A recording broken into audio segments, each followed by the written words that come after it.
years, during which time there were 2,500 preventable neural tube defect births in this country. And there are people in your audience, and there are people in the country who know people who've had children born with neural tube defect births, spina bifida and anencephaly. And these are horrific situations. And yet the government stood in the way, censored the information for an economic interest. Why would they do that? Why would they? Because I can see, by the way, approving a drug that turns out not to be safe, like Vioxx we talked about in the first program. Ketec, I think, is another one, or whatever. But I'm unclear on why the FDA would prevent something like folic acid, which is, I guess, a natural, I don't know what that is, but some natural substance as opposed to a drug, I assume. Why would they do that? Why is it in their best interest to do that? Well, it starts with the definition of a drug. You see, a drug is defined not by its chemical properties, but by its effect, and that is to say, by the claims made about its effect. A drug is defined as any substance that is promoted for the purpose of curing, treating, or mitigating a disease. And, and that was purposeful, and the reason why that exists is because if you're in the marketplace selling a drug, the only way that you can ensure maximum protection against competition for your drug is if speech about treatment is reserved only for drugs. Even if it's untrue that foods, even if the statement that foods have an effect on disease is true, which it is, and even if it's a statement that elements in foods like omega-3 fatty acids, folic acid, glucosamine and chondroitin sulfate, B6, B12, that all of these substances have therapeutic effects is true, documented in science. If the public understood that... You still can't assert that on your... You can't. And if the public understood that, then people would do things to rely on elements in foods that they otherwise would rely on pharmaceutical products, and it would cut into the profitability of selling drugs. And for that protectionist aim, the Food and Drug Administration has placed an absolute censorship on that information. And even though we won this case, we went to court on the First Amendment issue, and the United States Court of Appeals for the D.C. Circuit ruled in our favor, 3-0, that this violated the Constitution, the First Amendment, and ordered FDA to allow claims with disclaimers as to the relative level of science supporting it. But let the information reach the public. They said favor disclosure over suppression is a constitutional requirement. That's what the court said. This is what the court said. You won in court, and so I'm sure the FDA changed everything after that. Absolutely not. They played a little game. First of all, they didn't do anything for many years after the decision. They have a constitutional mandate from the federal courts to act. I mean, it's not a trifling matter.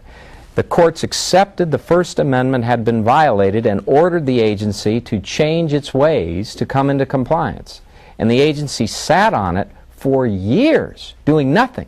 No change in the system. The system that was held unconstitutional, they kept in place, censoring the same information. So they were making the laws, trying to enforce them, and also being the judge as well, and they thought their judge was just as good as the other judge. They were above the law.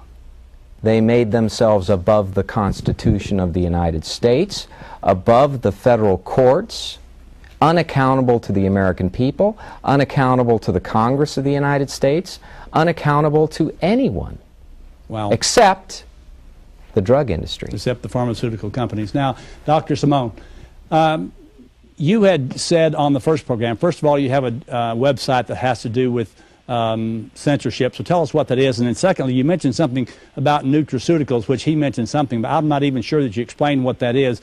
So tell us three things. First of all, what your website is, a bit about nutraceuticals, and then how did you, as a sort of a regular mainstream doctor, get involved in this and become somebody who is one of the opponents of the present system?